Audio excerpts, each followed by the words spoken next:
Welcome to Zone In Sports, your favorite spot for real talk, bold takes, and everything in the zone when it comes to sports. From hard-hitting analysis of the Miami Hurricanes football to the hottest stories across the sports world, we're bringing you that energy, passion, and a little bit of swagger, just like the U. So whether you're tailgating in the Coral Gables or arguing in the group chats or just vibing in your way to work, buckle up. You're in the zone with your host, D. Hamp. All righty, out there, E. We just gonna get it cracking today. We got a couple of topics that we think that's going to be good. Going to have a great show. We're going to start it off with a article that was by Hunter Shelton about the 2026 revised recruiting class that was posted by Rivals. Now, the interesting thing about this is that they rank them for 5 stars, 4 stars, 3 stars, national recruit on the scale, and where they fall in the conference. So, all right, we're going to start off number 1, and it's on a 100-point scale. Number 1 was Miami, coming in at, 90.849 total commitments.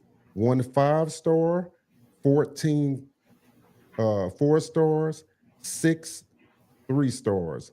Top recruit, Jackson Cantwell. Number 3, he was number 3 nationally, number 1 offensive tackle. Recruiting class number 11. Number 2 is Clemson. They came in at 90.963, 21 total recruits, 0 5 stars, 13 4 stars, 8 3 stars. Their top recruit was wide receiver Naheem Burrows, 71 national, 7th overall wide receiver, national ranking was number 12. Number 3, I didn't know this, but Florida State came in at 90.146, total recruits, 1 5-star, 11 4 stars, 9 3 stars, and their top recruit was Chauncey Kennan, which I think we tried to get him, cornerback, 27th nationally, number 2 cornerback, 14th nationally as a team. Number 4, North Carolina came in at 88.865. It's a drop off between the 3s and the 4s. So they came in, they had 0 5 stars, 7 4 stars, 26 3 stars. Their top recruit was Kenyon Chapman, 133rd nationally. He was 17th overall receiver. National ranking class is 19. We'll go through the top 5. And number 5 is SMU, came in at 88.365, 21 total recruits, 0 5 stars, 5 4 stars, 16 3 stars, and their top recruit was running back Kristen Rose. He was 187th nationally, 15th ranked running back, and they are ranked 22 nationally. So out of the top 5, what's your thought on that overall for the top 5 in the ACC for us recruiting top 2026 class? It's not bad. I think it shows that the ACC can still garner talent. That's what I was trying to go with. Go ahead. They getting talent. They're gonna get top talent right along with the Big 10 and the SEC and the Big 12. I think if you compare those top 5 schools to maybe the top 5 of the SEC, Big 10, and Big 12, they'll be, if not even, damn near even with them. Mm-hmm. Certain schools still have a brand that carries weight. Miami, one of them. Florida State, Clemson, their brands carry weight. Yeah. I would dare say their brands are better than an Ole Miss, better than, I would even dare say, Tennessee. Okay.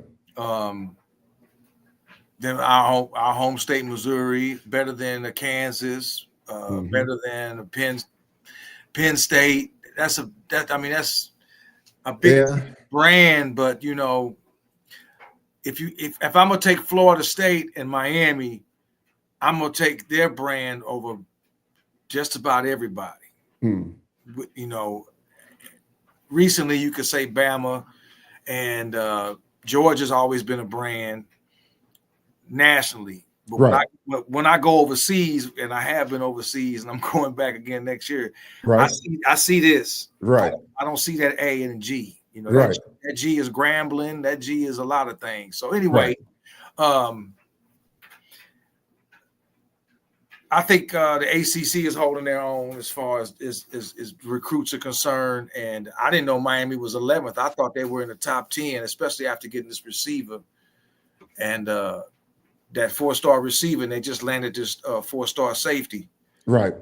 Yeah, I don't know. Actually, the list was put out this week. I don't know how they came up with that ranking with them being 11th nationally. It says national class ranking, so that's what they had them. That's fine. That's fine. I mean, that's fine. Like I said, it's good for the conference.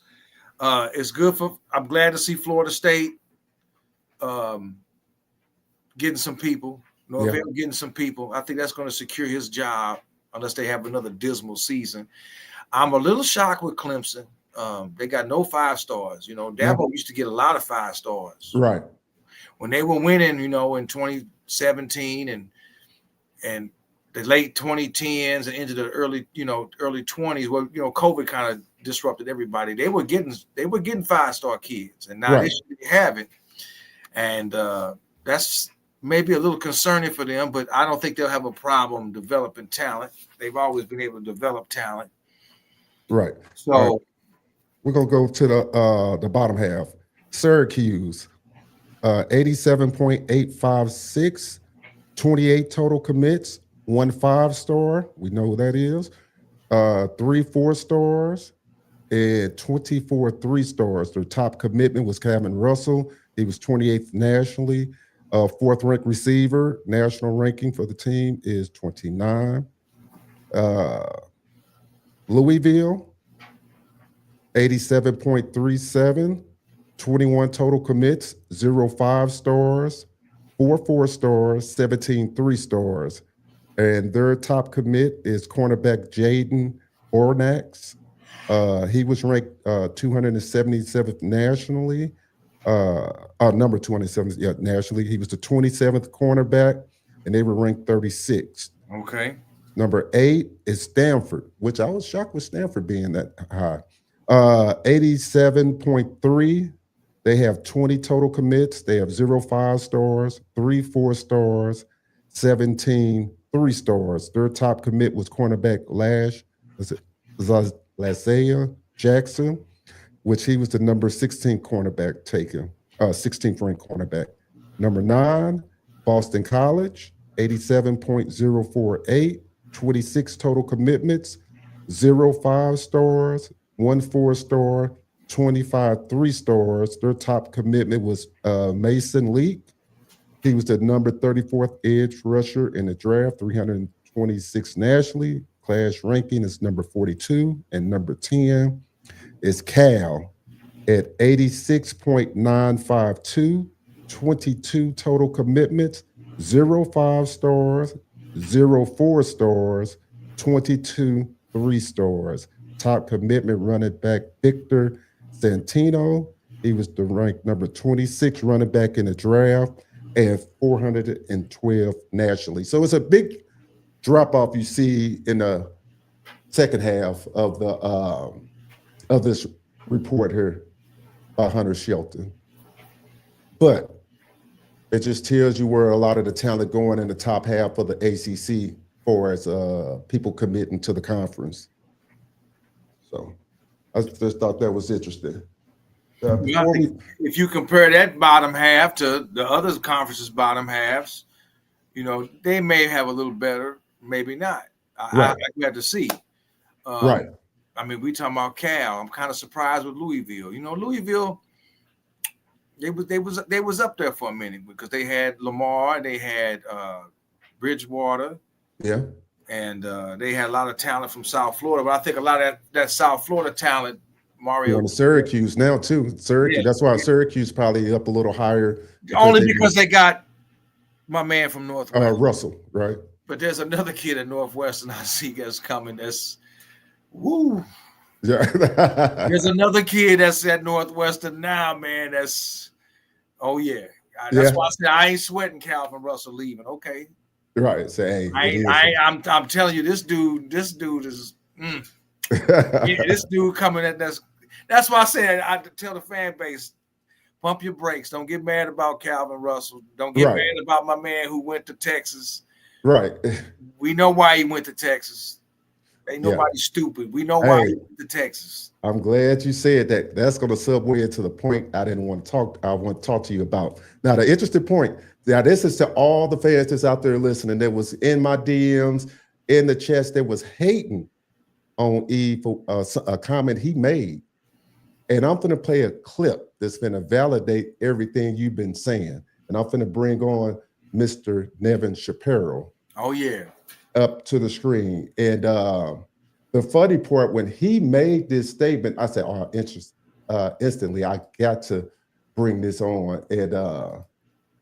And he said exactly what I said. If you playing what I think he's going to play. All right. We finna hop right into it. Yeah. And then I'm going to let you react to it. Don't everybody watch that. Watch. Mm-hmm. I knew that Derek Cooper, Can you hear it? I didn't know for sure, but I had pretty good intel. He was going to go to Texas. I learned probably yesterday morning, maybe the night before. And I'm not shocked anyway, even though he didn't go visit. Let me explain something to the Miami fan base and whoever else may be watching. Texas is big, big money. Okay? The Moss brothers are the money guys. Hold up. I'm going to stop it right there before I go. This is what people was hating. They said, "Oh, you a hater by saying this." This is the feedback I was getting when you said it. I was like, I was being a hater. Yeah, for what he was saying. So but I just wanted to touch that, and we're gonna keep on going. Behind the University of Miami, you have a Moss brother on every corner in Texas. Thank you. Let's just start there. Mm-hmm. Okay, they're an average Joe. They're very successful and wealthy. But there's a lot of those guys in Texas. Okay. They wrote a $50 million check to get rid of Charlie Strong. Like, yo, get rid of this guy. Like it's nothing. The NCAA has brought about this situation because you're going to have unfair competition. Mm-hmm. It's not coming. It's here. Yep. Okay. What'd I say? Hey, that's... Didn't I say that? Didn't I say that a few weeks ago? I said that's the whole point. When I thought about this clip and I was putting this together, I was like, "This is exactly what he was talking about right here." I said, people say, "Well, Miami got money." I never said Miami don't have money. I never said that. I said for the 2 or 3 guys or 5 people that are boosters or that are alumni for Miami that have really deep pockets. We may have 5 people at the University of Miami that are willing to give serious money to the school for athletics. Right. They got 100 in Texas. Right. That's just the University of Texas. We ain't even talking about A&M. Oh, really? We ain't talking about Baylor. Right. Or Texas Tech or even SMU. These are all oil guys. And the funny part that you say that, he even says later on in this is that don't be surprised. Don't be surprised if SMU comes up because of the oil money that's in Texas. Thank you. That's all I said. It wasn't about me hating. I was just what Nevin Shapiro said. I said that a few weeks ago. Texas has big money. The reason why A&M decided to split from the Big 12 was because they were talking about having a Longhorn network. They was talking about doing it in Texas on their own when ESPN did it for the SEC. Right. That's how much money they have in Texas.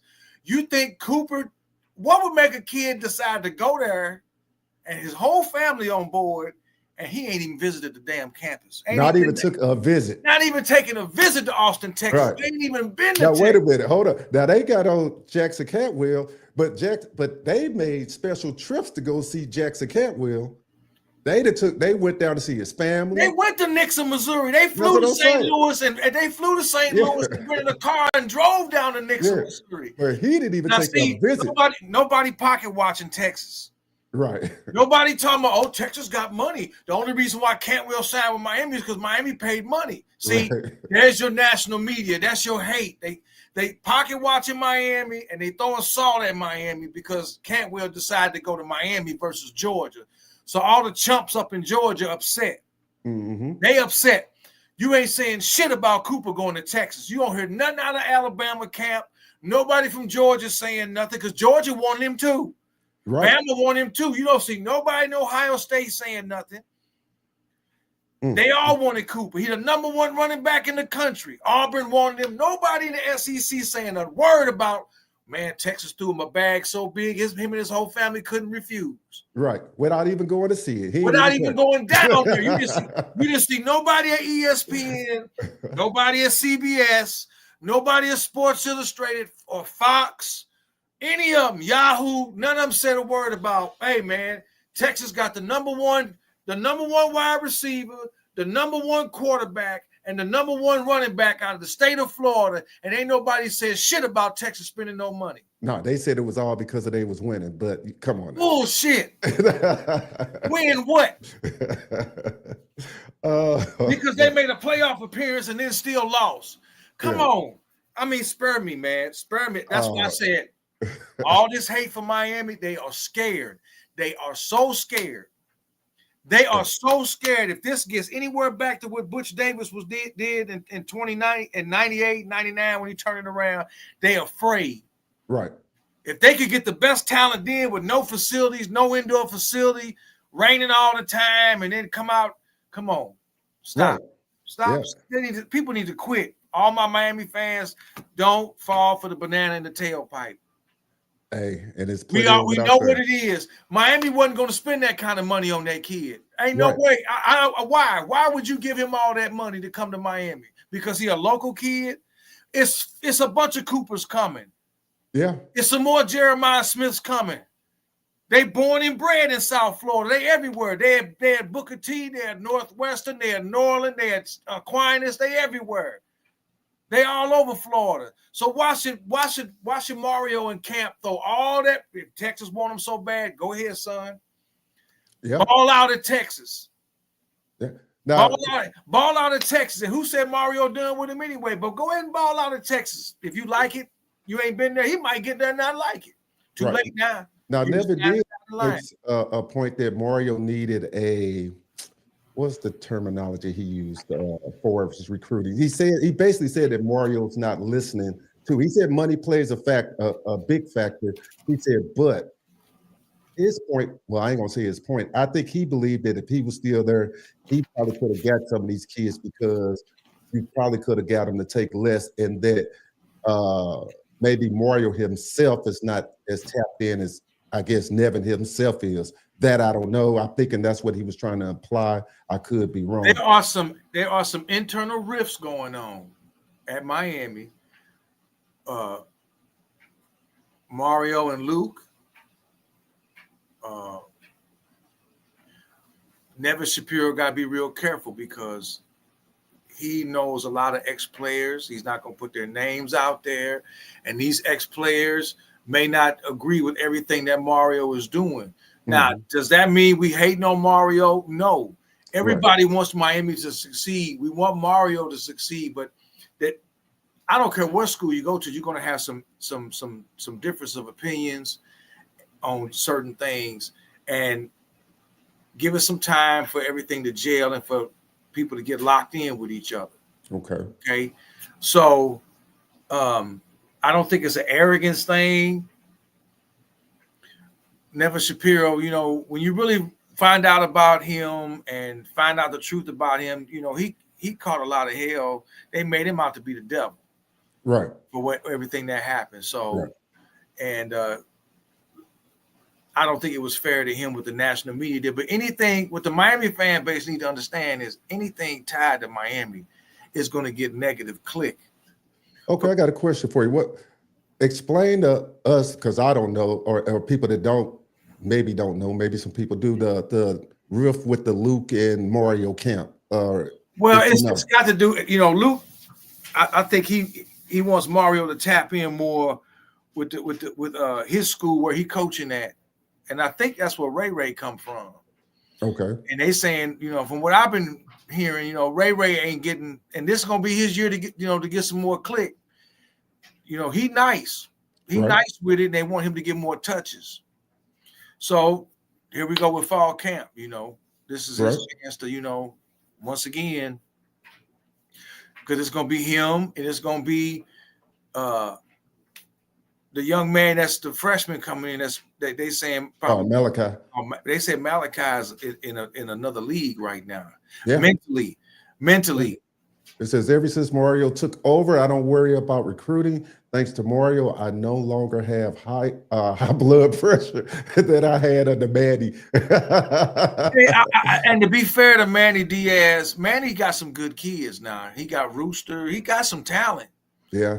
He got some talented people too. It's just, Mario is a few steps ahead than Manny Diaz. But don't think that Manny Diaz ain't gonna be trying to come down to Florida to get kids for Duke. Oh yeah, he is. No, he is. He is. So. It says it's all good with Cooper going to Texas and Russell going to Syracuse. I guarantee both of them will be in the portal in 2 years. Even if they don't, I'm not going to. First of all, I'm not going to wish no ill, and I'm not saying you are, Kane. I'm not going to wish no ill or negative vibes toward any kid for where he decided to go. If it work out for them where they at, great.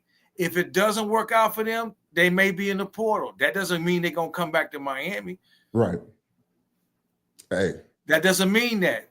Cooper may get there and he may end up having a great campaign freshman year. And, hey, he may end up being like another Dalvin Cook. Yeah. You never know. So I wish those kids the best. I'm not going to sit up here and hate on those 17, 18-year-old kids and where they're going to be. Even though we do know upstate New York is a different animal. It's a different animal. When you go to upstate New York. He's going to find out. Find out. So everybody that's been up that way, it is cold. So let them find out. Yeah, shoot. Hey, right on there, John. Kidding. So let them find out. Listen, man. I just want the kids that want to be Canes. If they want to be Canes, they're going to come here. Right. If they on the fence, which a lot of kids should be on the fence, you got a lot of schools coming at you. So some kids may be on the fence and some kids may be solid with where they want to go. I was watching the Carson Beck interview. He was solid on Alabama. Yeah. He was solid on Alabama. And then Georgia came along and talked to him, and it just – yeah, he flipped the script. Miami was trying to get at him, but Kirby Smart said the right things to him, and it was the right time. It was the right time for Georgia. Georgia was just starting to win. They was starting to get ground on Alabama. People could see between the lines that Alabama's time is coming to an end. I can tell you right now, as high up as they are, they so high up on Clemson because they know after this year, you just read it, they got 0 5-stars. Clemson is slowly doing this, and Miami is slowly doing this. And the fan base need to see that. And don't get in your feelings about stuff. Look between the lines and behind the scenes. Florida State kind of sort of doing this now again, which we want. Right. We want that. I'd rather battle it out with the Seminoles than with Clemson. Yeah. Okay, that's must-see TV. If FSU get good again, that's must-see TV.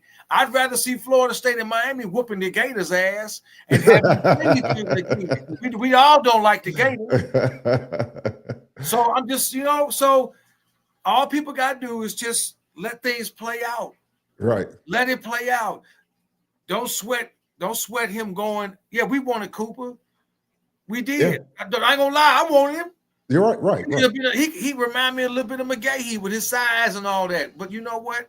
Hey, man, Texas came with a Louis Vuitton bag so big and so full of C notes that him and his mom and daddy and aunties and everybody said, look, if they know this, Hey, we got 22 people in the building. Smash Like that I like said, button. Texas can finance the whole family flying to Austin.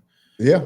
American Airlines got flights from Miami to Austin, Texas every day. Say, hey, cheap too. And we'll put y'all all on the plane and get y'all tickets, and y'all can come to the stadium in Austin and watch your boy. All right, we got 22 people in the building. Smash that like button, and if you haven't subscribed to the channel, please do so. Say Miami is a feeder school system in Dade County, and Dade and Broward has more political intrigue than 14th century Italian states.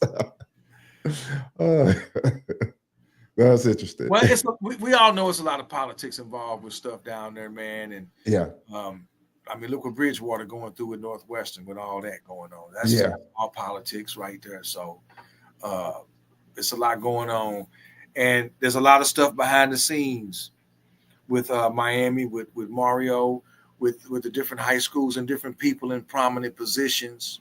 Mm-hmm. You know, with the direction they want the school to go in. And like I said, nobody is dissatisfied with Mario. Nobody is. And we all want Mario to succeed. There are some things Mario needs to improve in on as far as maybe not so much with the recruiting, but maybe with some of the recruiting. But the fan base needs to just chill for a minute. Mm. You're not going to land every kid in this type of landscape that we have today. If this would have been 20 years ago and Mario was here, or Butch was the coach and you would have had a Cooper, you got a Cooper. His name was DJ Williams out of California. Mm. Okay. You got a dude named Sean Taylor that was a running back and plays safety in high school. And he had super duper running back numbers and he was a local kid. You got him. He got him. He got a Frank Gore. But you didn't have an NIL then. Right. And I don't think Nevin was paying them then. Yeah, Miami was winning. Miami just won a natty, and they was, you know, they coming off the 2000 season where they beat the Gators' ass in the Sugar Bowl. What kid don't want to go? Yeah. You think Frank Gore wasn't looking at that, and Vince Wilfork wasn't looking at that? You think, you know what I'm saying? You think Santana Moss' little brother Sonoris wasn't looking at that? Right. And Graham at tight end, they was all looking at that like, hey, man, the U is the truth. And they all decided to stay home. So even before they was winning, when they was sucking, how did he get a Reggie Wayne? And how did he get a Dan Morgan? You think, you know, how did he get John Vilma to stay down there and come there and play? You know what I mean? Right. So this is a different atmosphere today, a different animal with this NIL and all these networks and all these pundits and all these bloggers and all this money out here. Yeah, it's definitely a whole different animal today. Yeah, I think the days of stacking 5 stars are probably, well, it's definitely going. Not probably, it's definitely going. Even Alabama can't stack them all. They got some 5 stars too, but you know, Alabama knows. That's why Nick Saban retired. Right. Retired. Because he knows, hey man, Georgia got money. He knew Texas was coming. He knew that Texas got more money than Alabama. Yeah. They got more money than Georgia. Texas got more money than anybody. People need to understand that. I said this, Texas has more money than anyone. They got more money than Oregon. Oregon got one dude with Nike. It's 50 of them down there. Like like Nevin said, that's a dime a dozen. If they can write a check for $50 million, what does that tell you? $50 million to them was like $50 to us and shit. We $50, that's a full tank of gas. That's going to hey, there's a full tank of gas here, not in Florida, probably. So $50 million wasn't nothing to Texas. Right. To get rid of Charlie Strong. Bye. They got more money than Notre Dame. They got more money than Ohio State. They got more money than Penn State. They got money in that state. Right. Hey, matter of fact, to prove the point, when was the last time somebody sat down and watched the Texas Tech game? You know, and they still getting money. You know what I'm saying? Getting money. They was number 1 in the transfer portal. Right. So what is that telling you? All the alumni and Texas Tech grads who in the oil business, and they in the oil business, whether it's tech, whether it's the engineering side of it, they in the oil business, and they got, man, they pockets as deep as them oil wells. So it's okay. So this is what you up against today. Right. Hey. So you know, you think Syracuse threw their whole damn bank at that boy to come there. Right. They wasn't gonna pay old boy to stay there, and he went to Penn State. Pena or whatever Yeah. name went to, yeah. They was willing to let him ride and go to get my man here to get him from Northwestern. That's Plus, crazy. Pena knew Syracuse ain't going nowhere. At least at Penn State, I got a chance to win the Big Ten. I might be the piece that Franklin need to finally beat Ohio State. Right. To win a Big Ten title. You know what I mean? They're going to get in the playoff. So that might be the final piece they need at receiver where he can stretch the field and do some things that make the other defense react differently that they were missing last year. Because if he'd have been on that team last year, they might have beat Ohio State instead of trying to run the ball and throw some stupid. Yeah, they was doing some crazy stuff for that game. They did some dumb shit against Ohio State. I want to talk a little bit about. We're going to talk a little bit about ACC week, and I just want to read a statement that a reporter was asked, or he asked Mario. Now, the report came from Adam, I believe his name is Gomi, and a reporter asked Mario this, and I quote, and I'm going to read what he said, and then I'm going to read Mario's response. It says, Miami has had the talent. It has had the opportunity, but seems like it can't get right. It's preventing itself from winning championships, the reporter asked. So Mario pushed back. And I'm going to see if you agree with Mario's pushback. I quote, first of all, I would disagree with that that Miami has had the talent, Cristobal said. We got here in 2022, and I remember watching film and saying we have a lot of work to do, and that this is the best way to put it. To summarize it, we are on a tarmac, and we have asked the pilot to delay. This was a flight during recruiting and fundraising where Miami was on the verge of not having a player drafted in I don't know in how many decades. Finally, late in the 7th round, a player was selected. Miami did not have the talent. Miami had not recruited to the level that Miami is supposed to recruit. You fast forward 3 years later, and Miami is coming off a 10-win season. Now Miami is 6th in the country with players drafted, with double-digit combine invites, with double-digit wins, and number one overall pick. Now, that kind of goes back to what Martin was saying about the Manny Diaz thing, but what do you think about Mario's statement that he pushed back on the reporter? He's spot on. Yeah. He's spot on. When he got to Miami after Diaz, it was a mess. There was a lot of dudes on that team they had to go. Yeah. It was the same when Butch got there. When Butch got there after Dennis Erickson left, you know how many dudes had to quit the team or get kicked off the team? Yeah.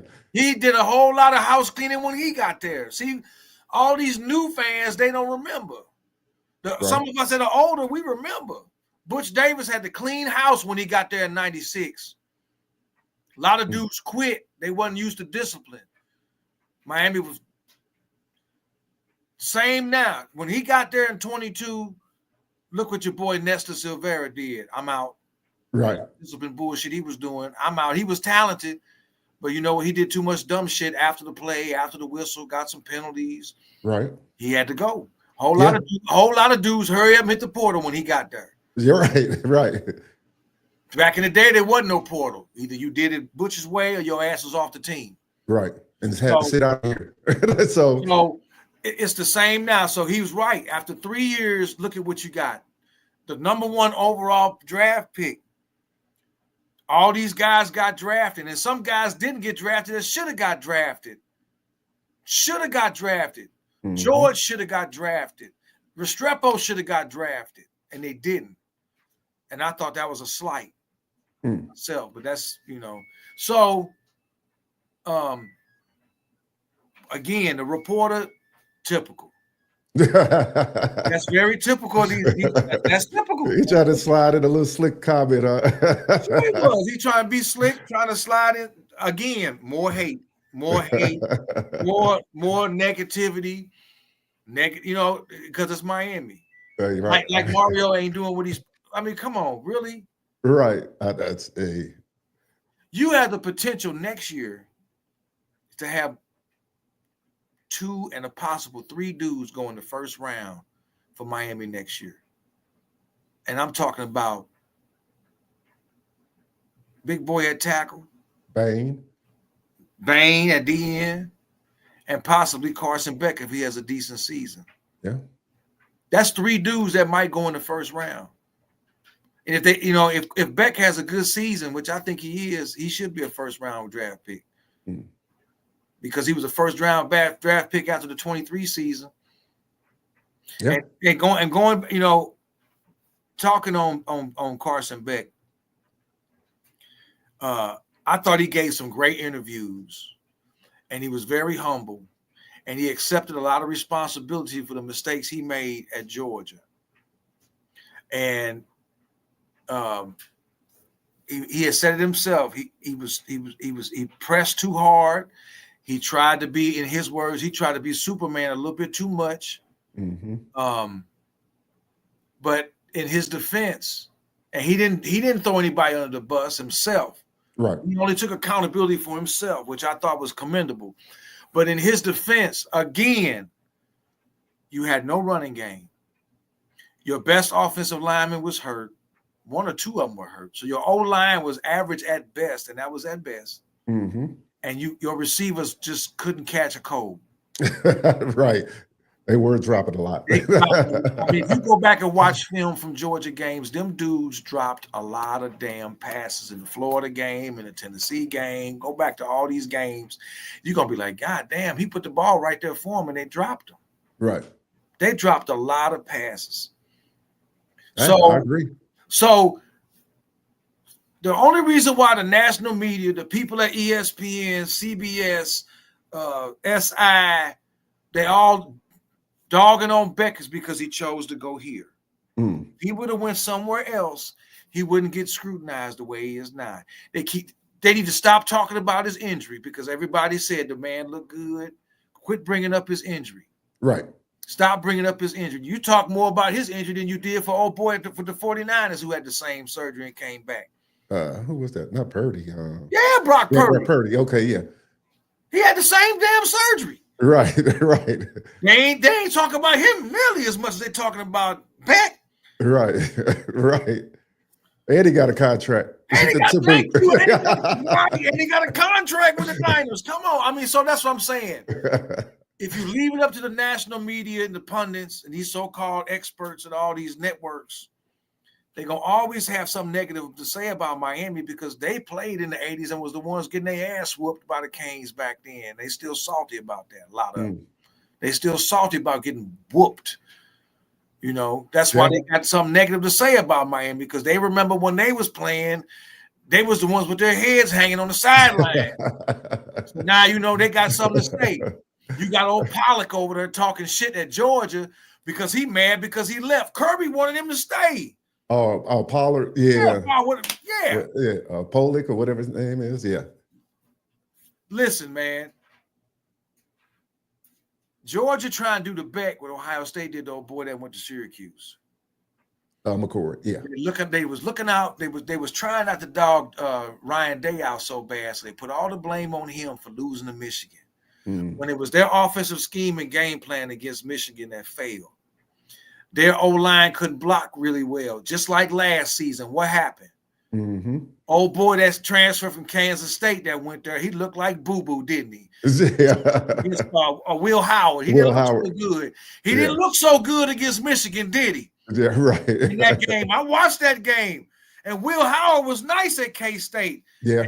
And Miami was trying, and Will Howard ain't a bad quarterback because Miami was trying to get him. Yeah. He got picked up. He got picked up in camp. Will Howard did. Yeah, he got picked up by somebody. Yeah. So, but again, they couldn't make Will Howard the scapegoat because they went on and won a natty. But the year before, they made McCord look like, oh man, McCord wasn't bad. He went to Syracuse and lit it up. Man, he was slinging that rock all over the place, wasn't he? If he had protection, he reminded me of old boy for the Rams after Kurt Warner. As long as he had time, he'd kill you. Right. Sam Bradford? No. Not Sam. I'm going to say. Before him. What's the disgusted look when I say? What's the disgusted look when I see Sam Bradford? We got no, not Sam Bradford. But my point is.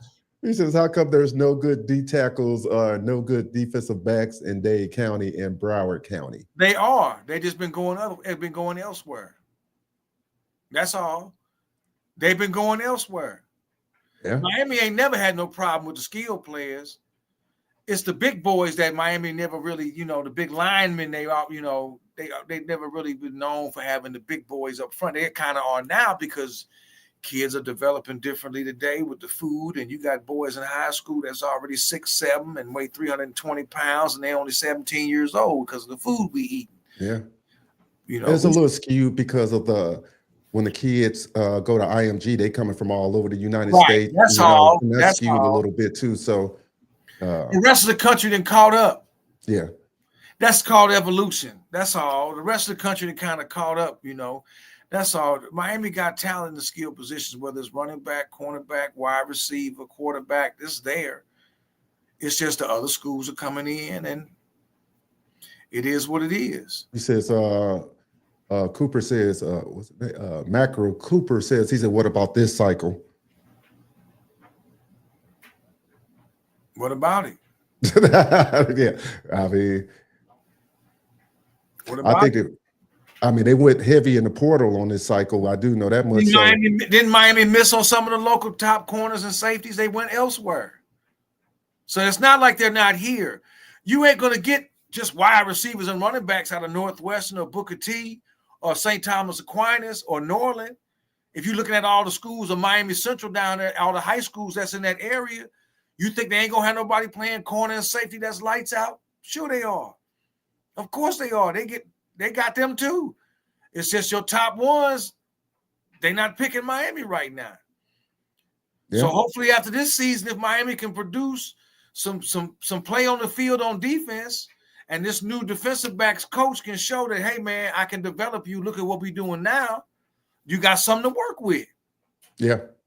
And you're not going to have your Georgias and Clemsons and Bamas coming in and other schools coming in saying, hey, we want these lockdown corners and safeties too.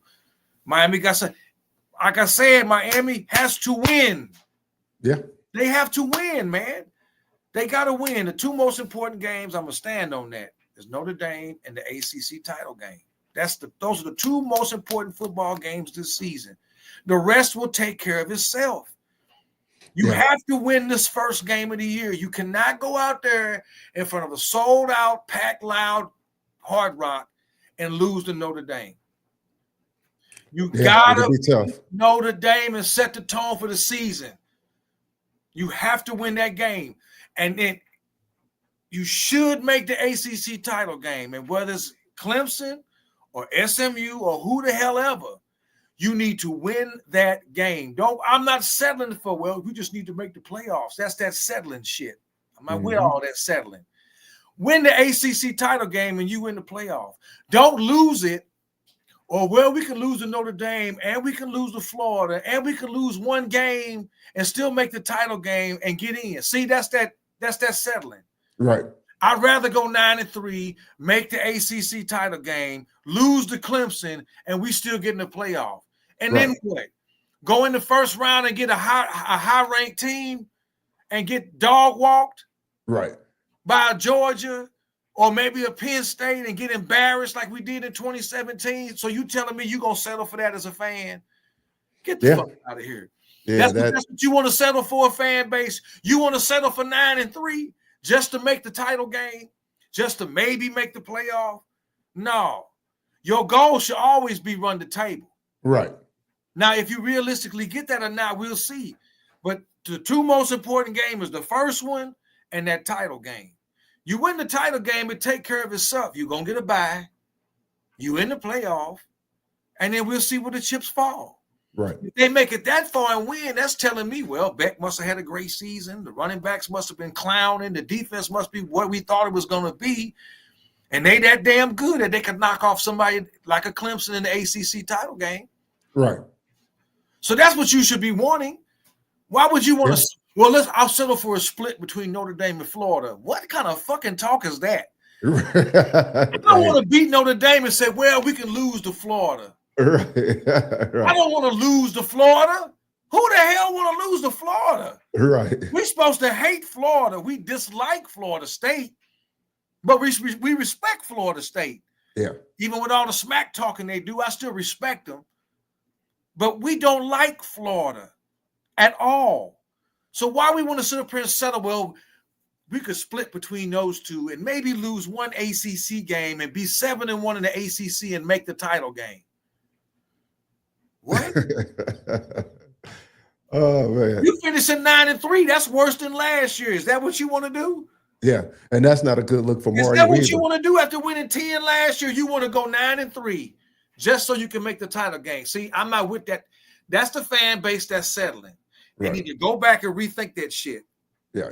I'm not settling, man. Yeah, I think Mario wants to have a dominant team. He wants to have a team. That's what you want. And the dominant team does not lose. Right. That's Nick what he Saban wants. didn't go. You think Nick Saban brought his kids out there to say, well, maybe we'll split with Auburn, or we can lose to Auburn lose the Iron Bowl, but still make the SEC title game and beat either Georgia or Tennessee.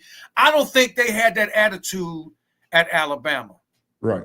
I don't think Ohio State has the attitude of saying, well, we can lose to Michigan. We really don't care, but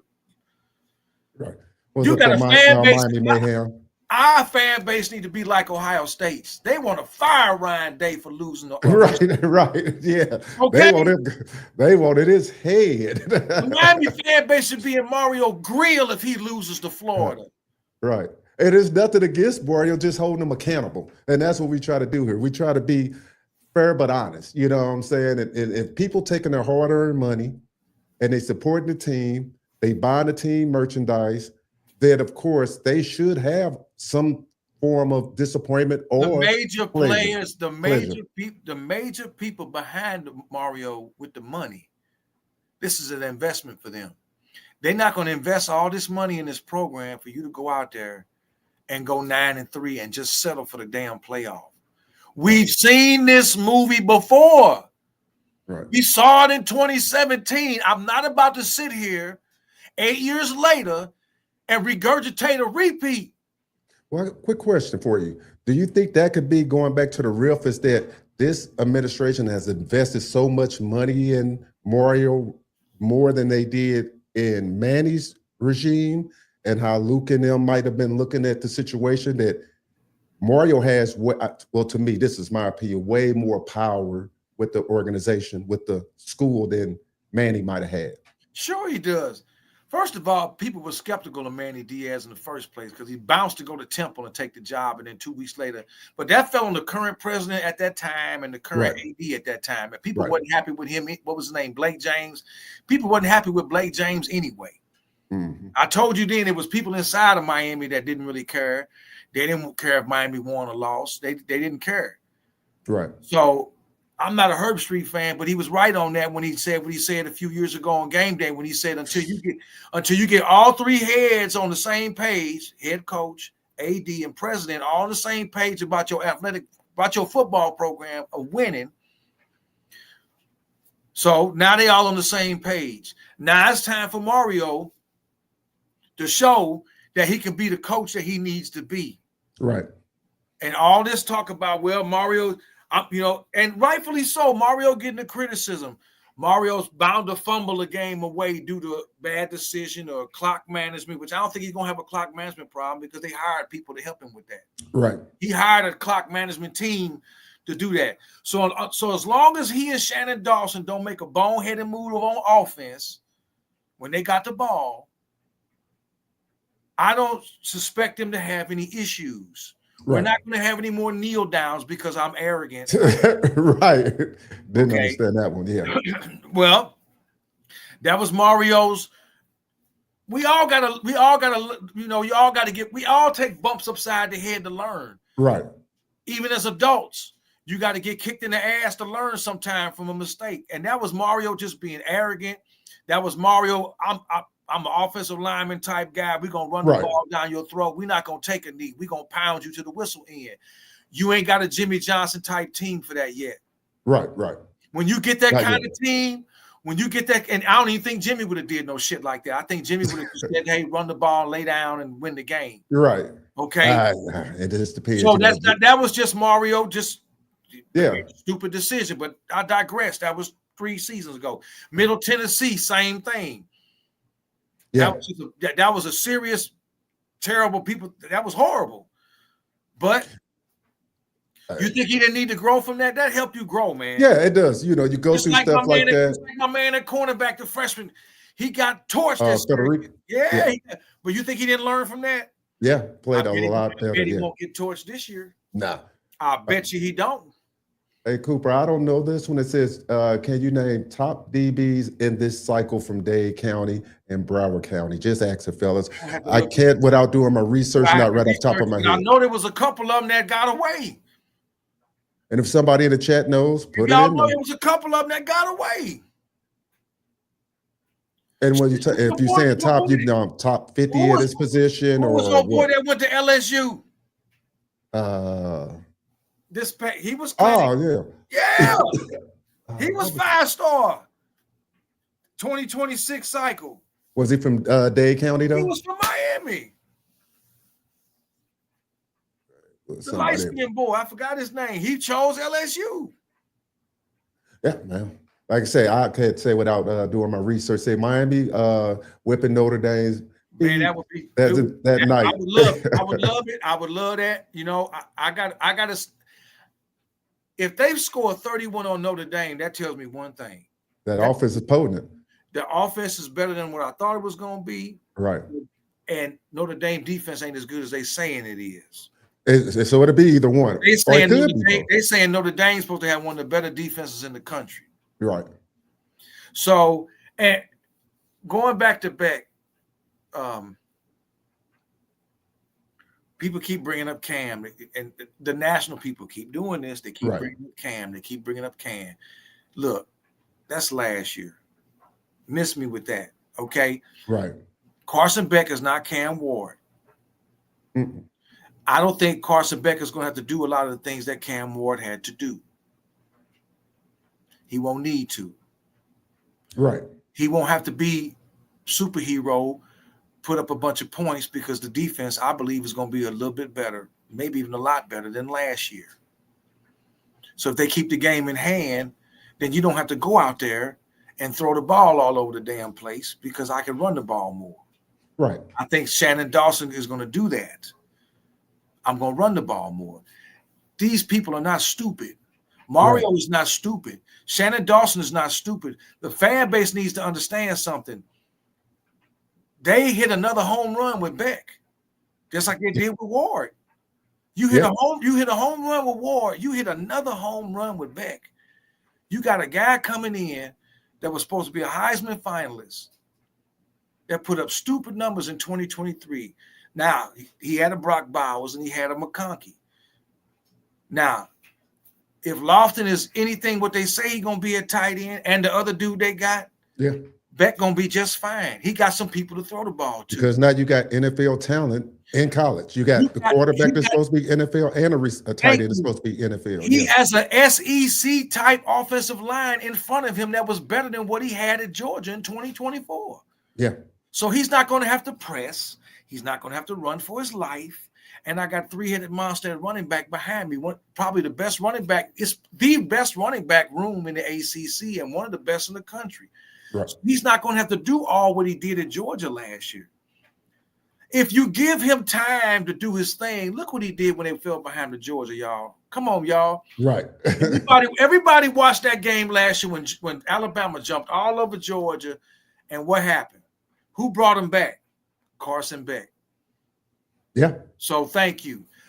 If old boy that transfer from Miami doesn't drop that touchdown in the end zone at the end of the game, Georgia beats Alabama. Wide open too.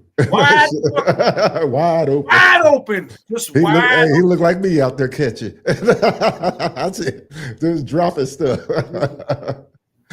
Oh man. Okay. So who brought Georgia back in that game? Mr. Beck. Right. Okay, so with a lack of a running game, he had to throw the ball. So again, everybody to chill. Right. Stop bringing up Cam Ward. It says you guys are Luke, like I think it meant like me, old school Canes. I remember losing 4 games between 1987 and 91, and 1 loss to Notre Dame still has me steamed. Yeah. And Martin, that was the game, the Catholics versus the Convicts game, when Miami got robbed. Because Cleveland Gary didn't fumble that ball. The ground can't cause a fumble. When he reached out with that ball, it crossed the goal line and it hit the ground and he fumbled. And they gave it to Notre Dame. That was a touchdown for Miami. But like Jimmy said then, you can't go to Notre Dame and leave it in the ref's hands. Nah. So that's what Miami would have been back-to-back national champions. Yeah. They would have been back-to-back national champions. But once again, so people just need to relax, man. It's getting there. It's getting there. 5 wins, 7 wins, 10 wins. First year there, 1 dude drafted in the 7th round to now a number 1 overall pick. 6 other guys drafted, and 6 or 7 guys signed with teams after the draft. Right. That could have been drafted. Arroyo went in the 3rd round when I felt like Arroyo at worst should have been 2nd round. 2nd round at worst. Yeah. At worst, Restrepo should have been in there. Even if he was a late round pick, he should have got all the receivers that got drafted before him and George. I just blew my mind. Yeah, my mind. Especially with the productivity that he had. Right, so. Right. So that's politics with the draft and with the NFL scouts and whatnot. Okay, fine. Yeah. So people just need to relax in Miami. Let things play out. What's going on with Mario and Luke? And behind the scenes, we're not privy to all that. Right. And when we are, it'll come out. Yeah, because you know what I did? Well, when I watched Neville Shapiro's show, he did say that some kind of documentary might be coming out soon. It's coming out, a movie and a documentary. Yeah. So I think a lot of questions going to be answered. Yes, sir. A lot of, as far as he's concerned with the school. Right. It says we have them on the same page now, and things will align like it's supposed to. Thank you. Yeah. That's all I'm saying. So the Miami fan base and the ones like us who've been around and the ones that know football and kind of understand the landscape of things today, we get it. We get it. It's not going to happen overnight. All the fans, well, how come Indiana coach did this in 1 season and Lashley did this in 1 season and blah? They not Miami. Right. They're not getting salt thrown on them. You don't have commentators talking shit about them calling other games. Right. Oh, man. They don't have that. Indiana snuck out of nowhere. But when the chips was on the table, what they do? They nutted up against Ohio State. Yeah. Okay? Yeah. I give SMU props. They had talent. A lot of Miami dudes. Hello? Right.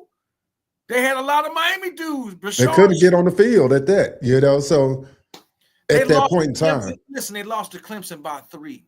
Right. Now, I don't know what happened in the game with Penn State when they lost the playoff game to Penn State. I think Penn State kind of beat them up in the trenches because they got the big dudes up front. Yeah, they got some hogs up there. I think that's where they beat SMU up a little bit up in the trenches. Yeah. They still was able to put up some points in the game, but at the end of the day, SMU just – that's Big Ten that football. Game, Jennings, he just didn't. I mean, he didn't have time. He was running for his life, even when they were trying to make adjustments. So they battled with Clemson, and I think they battled with Clemson in that ACC title, and they put it all on the table. And Clemson only got by 3. So, like I said last week, all this elite talk about Clemson missed me with that. They saying all that now. They blowing Clemson up because they know. Look at their recruiting class. Yeah. 0 5-stars. They know Dabo ain't getting them like he was before. Yeah. They starting to come to Miami. They kind of starting to go to Florida State. Right. Is Clemson going to regress to what they used to be? Possibly. Yeah. Hey, I can't answer that. That's why they high up on them. I want to ask these national dudes, all these. I got Clemson going to the title, and I got Clemson winning the national title. And what makes you so sure that? What about them this year? Are you so sure that? I watched them barely beat SMU to win the ACC. Right. I watched them get their ass whipped at home by Louisville. Okay. Right. Then I watched them go to Texas in the playoff game and got outmatched at Texas. Now they scored a couple more times in the second half, but when Sarkisian for some reason outwitted Dabo. Yeah. And this is for Mario. This is what Mario going to have to show now. Can he really not be outcoached? Yeah, outcoached. I think he can, because remember, he took Oregon up to the Horseshoe, and didn't they beat Ohio State up there his last year up there before he came to Miami? Didn't they go to the Horseshoe and beat Ohio State? Yeah, they did, didn't they? Yeah. Everybody was shocked that Oregon went into Ohio State, and they kind of manhandled Ohio State in that game. Yeah, he had some speed on that team, boy. They had speed, and that was Mario's team. Yeah. That was his squad. He didn't. Oh, that Dan Lanning inherited. That was Mario's steal. That was his Mario. player. And Yeah. he didn't mess up coaching in that game, did he? Yeah. Nope. Hey. Nope. It says Mario was arrogant with no need kneeling against Georgia Tech as head coach. 11 years experience. Young NFL head coaches with no years or fewer knew the knee. Yeah. Well, yeah. I don't think. Yeah. I understand. That's true, sir. But high school and college, from a football standpoint, yes, you would take a knee. Only Mario could answer that question. And he might even say, man, I had a brain fart. I just had a poor judgment, a bad decision. He ain't going to come out on the mic and say that. Right. Behind the scenes, I'm sure he was sitting at his house with wife and family at the pool. And the only person I knew when it took a knee was probably Chip Kelly, because Chip Kelly was, when he was in college, he was going for it on everything, even in the pros. Look, that play, water under the bridge. Middle Tennessee, water under the bridge. Can't cry over spilled milk. Cam Ward, love him to death. Might even go watch him play the Rams when the Rams go to Tennessee. Yep. I'm thinking about going down there and getting me a Cam, because I like Cam Ward. Right. Give me a Hurricanes Cam Ward jersey and wear it to the Titans game. It's only a 4-hour drive from St. Louis. Right. A whole bunch of us talking about going down there for that game because I want to see him in Restrepo. Guess what? He still turned the page. You're right. I'm still going to root for him in the league. Right, This is Beck's time now. Right. And Miami hit a home run getting him. He could have went anywhere, man. Right. The offense that Dawson got fits him. It fits him. It fits what he – and all you got to do is put the pieces around him, and he should have the same type of year or similar to what he had with Georgia in 23. Yeah. Now, I'm not saying Elijah Lofton is a Brock Bowers. Right. Brock Bowers is, he was special. I saw a thing today where they're saying he the best tight end ever in college, and I'm like, no, pump your brakes. I like Brock Bowers. I put him in my top 5. But me personally, if I got to pick a tight end right now to go to war with, I'm taking Kellen Winslow Jr. I don't give a damn what nobody say. I know he have his off the field issues or whatever. But if I got to take a tight end right now, I'm taking Winslow. And right behind him, I'm taking Shockey or Bubba Franks, because them dudes didn't drop balls. Shockey was nasty. Shockey was nasty. I liked them because of their attitude and they were dogs. Yeah. So, and I'm not saying Brock Bowers wasn't a dog, but people need to understand that the defenses today are different than the defenses of 20 years ago. They can't play the same. They can't hit the same. They can't tackle the same. They can't grab you up here. It's a horse collar. You can look at the sizes of tight ends today, back with the Shockey, how big they were. Brock Bowers was a big dude. They said Pitts at Florida State, at Florida, was a tight end. Right. I say Pitts was a wide receiver. He looked like a Debo Samuel. He looked like a Debo playing tight end position, but man, Pitts a wide receiver. Yeah, stuck at tight end. Just a big dude. So like I said, the game is different now. But I digress. If Elijah Lofton, the truth, and who's the other guy Miami got? They picked up in the portal tight end. Got sure hands. They got from not the Brock. Was he from Wisconsin or Nebraska or somebody?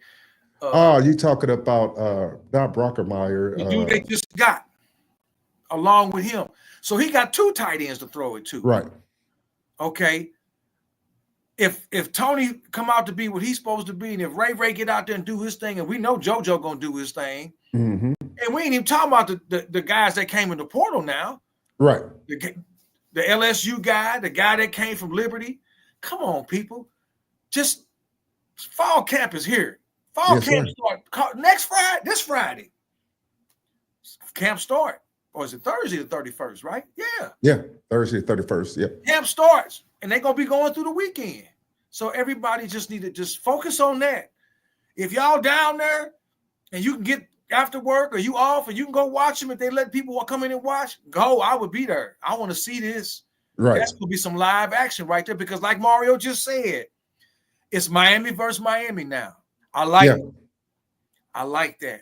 Right. Don't talk about Notre Dame. We'll talk about Notre Dame 10 days out. But right now, it's Miami against Miami right now. Yeah, trying to sharpen that roster up and trying to see what you got. Iron sharpens iron, and these dudes finna get it. They finna get at it. Because there's a lot to talk about, but when you start getting these pads and the competition, it's going to be heightened. All we as a fan base need to hope for and keep our fingers crossed is that nobody get hurt. Yeah. If we don't have any blown ACLs or busted knees or somebody, getting a concussion real bad. That's what we don't want. Injuries happen. I mean, look at your boy that just signed with the Dolphins, ex-Hurricane. Not Burials. No. Quarterback. They signed him. They got him because old boy went to left to go to Pittsburgh. God damn it. What position? Corner. Artie Burns. Okay, yeah. Artie Burns was nice. That's an Al Golden recruit. Blew his knee out. They weren't even in full pads, and he blew his knee out for the season. See, stuff happens, so all we can do is hope, pray, whatever your mojo is, that don't nobody get hurt in camp. That everybody has a good, solid camp, and nobody gets hurt. So we can go into the first game of the season ready. Right. Ready and fine. It's part of the game, and that's why you want them to go full out because there's nothing worse than half-ass and through there and they get hurt the first game. So it's that fine line that you got to push to have them ready for that contact. All we can do is, if you want to pray. If you want to cross your fingers, whatever, that nobody gets hurt in camp, nobody gets jammed up in camp. And we don't have anybody. I mean, we got depth. We want Bain to be healthy. We knew what even though Bain didn't put up the numbers he did his freshman year, he was still a terror, but he was playing on a bad hamstring. Mesidor wasn't 100%. These dudes are all coming back 100% on that D line. But we don't have depth at quarterback, and we don't have depth at. I would probably even say a lot of people might disagree. As a matter of fact, Dwayne, we got depth at corner with all these. Quarterback. Quarterback. Yeah. No, we don't want Beck getting hurt. Yeah, and I would say a lot of people would disagree is wide receiver because it's unproven depth. We have guys. So if anything, I want my man that second string and Luke Nickel to get equally as many reps as possible. So in case something does happen, they're ready to play, and we ain't sitting there like, oh shit, here we go. Right. Oh boy, he ain't gonna get no pass plays. They're gonna run, and it's like, okay, unless Miami is come out this year and can just dominate on that O-line, I don't see that nowadays because teams don't run power football like that. Right. We used to see that when teams ran in the eye or a single back set and all your linemen are in a 3-point stance and they only got one way to go, forward. They're not in a 2-point stance, halfway stand up with their hands out. And as soon as the ball hike, they backing up, trying to, on the run. These big suckers coming up at them, 200-something, 300 pounds. Right, and the defense got to run and start at you. Like I said, it made me go back to the game in 2011 when they went to Virginia Tech. And Lamar Miller was just eating Virginia Tech alive because the Miami O-line was killing them. Mm-hmm. Virginia Tech was gassed. We still lost that game because of the defense, but they couldn't stop Lamar Miller because the Miami O-line was dominating them. But they wasn't playing a spread. Right. They wasn't playing the spread. And they were still throwing the ball to Travis Benjamin. They were still throwing the ball to Hankerson. And old boy was at tight end. They was getting plenty of touches, but Lamar was getting off in that second half because the O-line was just killing them. Right. So unless they can incorporate a little bit of that, instead of all this shotgun zone blocking, and I'm not against all that, but right. If I got that kind of line, I want to play some power football and smash your mouth. Physicality rules the way. We got about 36 people in the building. Smash that like button. It says, and share this content if you're out there. Beck could be better than Ward, not with numbers, but getting further, because I really believe our team and our coach learned a lot from last year. That's well put. That's well put, Gio Kane. That's well put. He could have a better type season as far as maybe other aspects of the game besides all the yards and touchdowns. You could still be a damn good quarterback and not have 35 touchdowns with 5,000 yards passing. Right. He could have 25 touchdowns and maybe 5 picks and still throw for 3,000 plus yards and have a quarterback rating over 100. That's a first-round draft pick. Yeah. I ain't saying he's going to go first overall, but that's the first-round draft pick. Right. That means he played mistake-free football. The receivers caught the ball, and he had a solid running game behind him to protect him. Right. That's where your play-action pass would come in really well to the tight end or running back out the flat or a slot. That tight end, the play-action to the tight end is lethal. Yeah. It's lethal. More so if you under center. I don't know. I mean, if you in the shotgun and you're doing a little fake, that play action to the tight end is there almost all the time. If you under center, man, it's there all the time.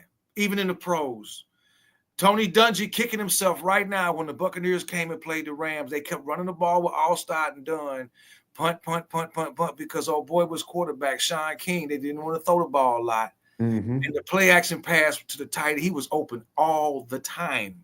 Right. Rams weren't even worried about him. So it's the same in college. So I want to see if Shannon Dawson incorporates a few different things with the offense this year. And he's going to change it up a little bit because it's not Ward. Right. It's not. So even though he's an air raid type of coach, he's going to add some more run to this. Yeah. Especially when you get in the red zone and when you get on the goal line. And I wish he just slow the game down a little bit. I saw too many plays last year. Even in the game against South Florida, where Ward was telling the South Florida players, it's going right here. It's going right here. Remember that play? Yeah. Go back and watch that play and watch the O-line. That was more Martinez getting anything because I'm watching the tackle and the guard like they was trying to pull. Why am I pulling my lineman down here on the goal line? Right. I'm not pulling. I'm telling my lineman on the goal line, you get in a 3-point stance. It ain't nothing for your ass left to do but push forward. Yeah. We ain't gonna pull nobody. If anything, I'm gonna go power hard off tackle, or I'm running between the guard and the center, and I got a fullback, or I'm putting a tight end, or I'm putting another lineman in motion to help block. But I'm playing power ball now. And I think Mario could have helped this defense out a little bit more, or the offense, just by running the ball more and taking more time off the clock. And you knew your defense wasn't that good. And I'm saying that's what I'm saying. It's like it's a lot of different things. The Syracuse game was when you up 21-0. Yeah. Now I'm running. I'm being slow. I'm going to the huddle real slow. I'm watching the time clock, the play clock. Yeah. And we coming to the ball real slow, and I'm taking my time. I'm eating clock. Even some of the guys that they were coming back, they knew they could score. They still had to eat up clock because they were just giving up so much, giving up touchdown. Too big of plays. That's what was killing them, giving up too big chunks. You remember with the 0-1 team, they scored fast a lot. They were known to score, but you had a defense on the other side of the team that didn't allow stuff. They had how many shutouts? 2 or 3 that year. So you didn't have that with this year. So yeah, I think this is where Mario and Dawson evolve a little bit this year, coach-wise, play calling-wise, when they get into these situations. Because I don't expect them to get into shootouts with anybody. I really don't. I don't expect it. But not with this defense And now what they're saying about this defense, and we'll know more once camp start, but I don't see them getting into shootouts because this Heatherman guy he's more of his defense is more of attacking and just not all this disguising and reading and reacting. Read and react. That's that D'Onofrio crap from back in the day. That read and react and running stunts, and I'm going to stunt my DN right away from where the play is going. And no, we're just going to stay in our lanes and shoot out and play our gaps and play our gap assignments and just attack. Right. That's simple football attack. And then if I want to blitz some linebackers here or there, or blitz a safety here or there, or maybe blitz a corner off the end, okay, we'll do that. But I want my 4D linemen to attack. Right. These are the kind of guys that can attack. So we don't need to run stunts because somebody's going to command a double team. Well, if Bang get a double team, that means Justin Scott got a one-on-one. Right. And he's good. He's not a 5-star for nothing. Right. That means Mesidor getting a one-on-one. That means this Blunt kid that was a 5-star, they say he is the absolute truth. They got some studs on this D-line. Right. We don't need to stunt. Right. Should be able to get after it. Let's get it. Hey, I'm expecting big things with them and on that defense. Carson Beck went 24-3 in the SEC, and 2 of the 3 losses were to Bama. Right. You playing against Alabama with a whole defense full of 5-stars. Right. Their linebackers was always Alabama always had NFL linebackers in college. Right. We got a taste of that when Manny and them went to the Dome and got their assholes blowed out in that game. Remember? Right. When what's name was the damn freshman quarterback, and he came out there and made it look like he was ready to graduate and go into pros. What's his name? Now he would in the league, and he was a freshman. Right. So I'm tired of seeing Miami go on the national stage and get embarrassed, lose. That's what I'm saying. I'm not settling for this. Well, let's just make the ACC title game. We can still make the playoff. Why? So right. we want to play off and get Georgia in the first round. They can beat our ass, and then they can say, "Told y'all." I ain't trying to hear all that, man. I'm not. We've been there. For those, maybe some of y'all wasn't there in 17, or maybe you didn't watch the game in 17, or maybe you got amnesia and forgot that game. Right. Mark Rick had to go on the sideline and wipe his head, and well, our kids just wasn't used to the spotlight, and they wasn't used to all the glamour and all the hype. And yeah, you went and dabbled again. Second time now, Clemson just smacked you all over the field. The first time it was Al Golden's last game, right? And you got embarrassed at home. And you see, Dabo didn't even take his team in for halftime. He took them all down to the end zone like we kind of do in high school, and everybody got on their knees, a 3-point kneel, and they had halftime on the field. Right. And like, what the heck? They beat the sleeves off Miami 50-something or whatever. Yeah. And then you go to the ACC title game, and you was 10-0, and then you lose to Pitt. And then everybody sunk their heads after losing that game, and then you go in the ACC title game on national TV after you beat Notre Dame the way you did, and Virginia Tech back-to-back weeks. Then you go out there and you just lay an egg. I don't want to see that again. I'm sorry. No. I'm not with the fan base that's just, well, let's just make the title game. No. Beat Notre Dame. That's the tone for the season. And when you get to that ACC title game, because you're going to get there, unless something really crazy happens, you should get there. Right. Win the damn game. Win the game, and then the playoff you in. You ain't got to worry about, well, are we going to get in? Do we have to rely on the committee? And, are they going to bless us? Maybe, maybe not. And then you got to listen to all these buttholes on ESPN throw dirt on Miami like they do every year. Don't y'all get sick of that? Right. Don't you get sick of listening to their commentary week in and week out? Right. Every Saturday you watch game days, they keep throwing the same old shit at you about the Florida State game. Come on, man. Enough of that. Right. The rivalry with Florida State. The rivalry ain't the same anymore because Florida State fell off, Miami fell off, and y'all been pumping up Alabama. What makes Alabama, Georgia last year an instant classic? Somebody tell me what make that an instant classic. Yeah. Because it's them two? Right, right. Well, if Georgia came back, okay, well, what make it a classic? Because they both SEC. What makes it a classic? Right. What's up, 850? He came. If anything, a classic was the Miami Cal game. Why couldn't that be a classic? Right, right. Most of the Miami fan base went to bed. Right. I'm sitting up outside drinking. I'm smoking a cigarette outside at 1-something in the morning, sitting there like, man, I'm gonna hear it tomorrow. Oh man! And then they start to come back. I was outside on my porch smoking a square, like I can't believe this shit. And just, who is this dude at quarterback? Just who are these cats? I'm like, and then they came back and won the game. It's good afternoon, guys. Hey, college football is close. Looking forward to hearing the reports from camp starting soon. Yes, sir. There it is. Mr. Brock, you are 100% correct. That's what I'm looking forward to. Watch the guys that are actually going to the camps, that have access to the camps, and they're doing live reporting or right after reporting from the camps, and they're going to tell you who doing what, who's doing, performing well and whatnot. Because like I said, when they have some camps open to y'all, shit, go. Yeah. If you can. I know life is life, and people got families and jobs and work and taking care of house. But if you get a chance to go to a open practice, I'd go check them out. Yeah. Go check see what they're working with. Yeah. Shit, I wish I was down there to go to a practice. Right. They said, I wish we would get under the center more with Beck a lot just to mix it up. I agree. I swear that he'll throw the defense off if they mix it up like that.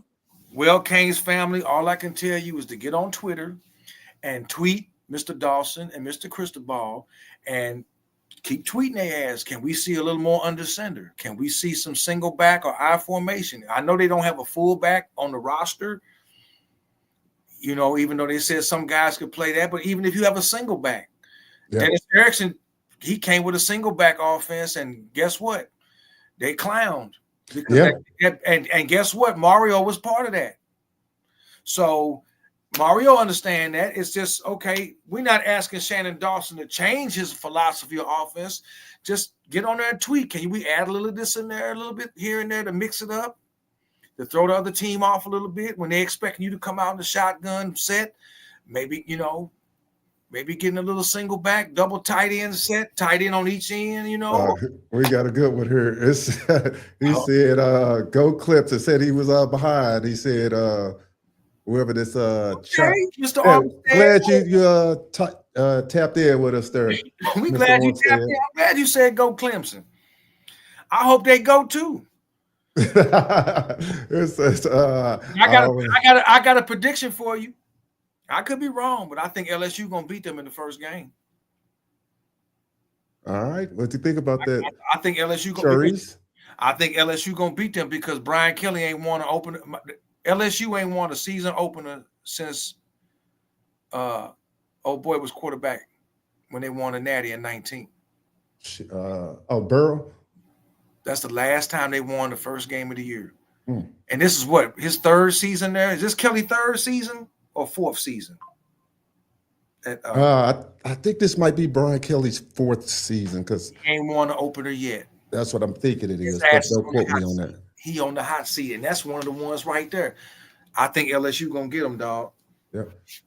I think that's my prediction. LSU lose, Miami win, and all this talk about Clemson being so elite and Miami not being what they are and Notre Dame being what they are. I think if that were to happen, that's gonna flip all them fools at ESPN gonna be scratching their heads and scrambling, trying to come up with some crap.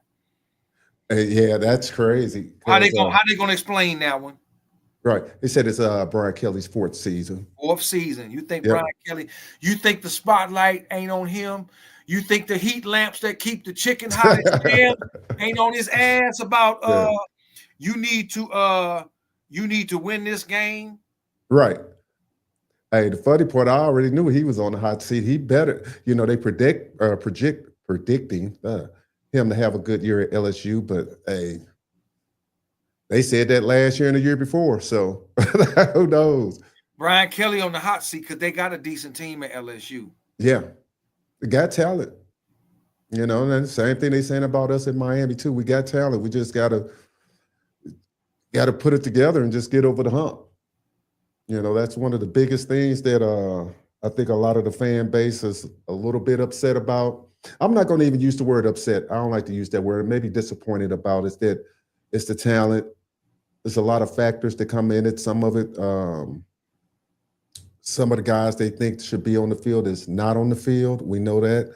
Some of the guys that transferred out that put up numbers at other schools, and they was like, well, why couldn't they done it here? And so it's just a lot of factors why it gets a lot of people upset about some of the stuff that's been going on at the university right now. So, but again, last year we had Cam come in, gave us a good wave. We knew that they wasn't a complete team, and this year they look a little bit more balanced. Balance is always better to be offensive heavy or defensive heavy. You could be like Indiana, all defense, no offense. It can only get you so far. You could be all offense like Miami. That can only get you so far. You need that balance. So, yep. I mean, it's just how it is. And Clemson will win the ACC this year. Okay. Yep. They said, I want to know who these players are talking about transferred out of Miami and putting up numbers. Well, I don't mean like when I said they transferred out that they deemed like some of the SMU players and stuff, they thought they should have stayed here. They got to see them on TV. They thought that they could have helped our system more. That's what I mean by that. I don't mean like major numbers of record breaker. They just felt they should have stayed at home. I disagree. I think every kid has the right to go where they want to go. Go where you want to go, man. And so don't. Not going to keep every kid at home. Yeah. I think the biggest kid to get away from Miami is not Smith, it's not Cooper. In Miami history, if you look back at the last 40 years, the biggest one to get away was Derek Thomas. In my opinion. That was the biggest one to get away from Miami was Derek Thomas. Not old boy Junior. What was his name? Whose daddy talking shit? The cornerback. And he went to Florida State instead of Miami. It wasn't the Bosa boys. They was from Miami and they all went to Ohio State. Mm-hmm. To me, the biggest person to get away from Miami that was from Miami, born and raised, was Derek Thomas. And did Marshall Faulk? No. Oh, no. Patrick Surtain Jr.? Yeah, Surtain Jr. Not even him. Derek Thomas, when you look back at if you go back to 85, you want to go back 40 years of all the guys that left Miami to go somewhere else, I promise you, you're going to come back to Derek Thomas. Marshall Faulk went to San Diego State, right? Yeah. Okay. Yeah. Okay. He might be a close second. Right. It's a lot of guys that were really good that left Miami. Dalvin Cook and Surtain and the Bosa boys, and I'm just saying recent guys. Right. Yeah. But if you go back over the past 40 years, Derek Thomas was just in the world by himself. And when he went to Alabama, he put up ridiculous numbers at defensive end / linebacker, that Lawrence Taylor type position. And we all seen what he did when he went to the Chiefs. Yeah. Somebody put say Derek Thomas went to Edison. Say you didn't know that. Yep. So his daddy was very famous. Say Marshall Faulk ain't from Miami. He's from Louisiana. I'm finna say, y'all just thought about that. He's from Louisiana. Hey, a big shout out to Marshall Faulk. Boy, that boy used to put up numbers. He used to put up numbers, even at San Diego State. Hey. And the only reason why Indy let him go is because they got a bad motherfucker behind him named Edgerrin James. Yeah. And it's crazy. There's a YouTube video on his rookie year at Indianapolis. I suggest y'all look at that. People forget how raw Edgerrin James was. And you know the funny part about that? Both of them had great seasons when they both that year. I was like, man. Indianapolis didn't skip a beat. Right. When Edgerrin got there because he won rookie of the year. Yep. And the Rams just went to a whole nother level. You see what happened with the Rams. So it was like it was a win-win. It was a win-win, bro. You don't see that too often. And I suggest you go look at that video on YouTube of Edgerrin James rookie year with the Colts. It's gonna make you smile. You're gonna be like, man, this dude The edge, boy. The edge was They said Miami was undefeated at home last season. This hasn't been done in a while. Mario deserves some credit for that. Yes, he does. Yes, he does. Yes, he does. Yes, that's another one, the little small victory. Right. Undefeated at home. More guys in the draft. Right. Number 1 draft pick. 10 wins. You went from 5 to 7 to 10s. Mm-hmm. Didn't make any bonehead mistakes with calls.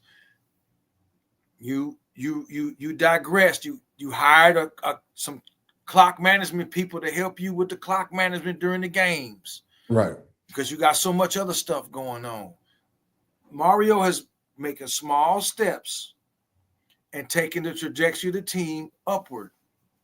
And I think those in the fan base can see that they understand that. Yeah. See, some of us out here, we want it all. We want it all right now. They want to do what Rhett Lashley did at SMU, or what old boy did up there at Indiana. Okay, you want all that in what? Did Indiana go in the playoff? They did, didn't they? Yeah. Uh-huh. And what happened in the first round? Hey, smash. Look bad. Smash. Look like cheeks out there. SMU went in the playoff, right? Yeah. What happened?